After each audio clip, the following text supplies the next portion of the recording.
तुम्हाला आठवत असेल की विधानसभेचा निकाल लागला आणि महायुतीला धक्कादायकरित्या बहुमत मिळालं, म्हणजे अगदी 2/3 जागा त्यांना मिळाल्या।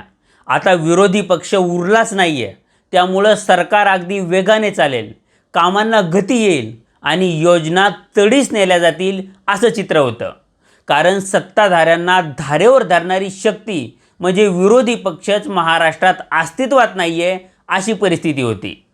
या सगळ्या परिस्थितीत आपल्याला रोखणारं कुणीच नाही आहे, त्यामुळे आपण कसंही वागलो तरीही आपलं कोणीही काही वाकडं करू शकत नाही असं सत्ताधारी पक्षातल्या आमदारांना आणि मंत्र्यांना वाटायला लागलं।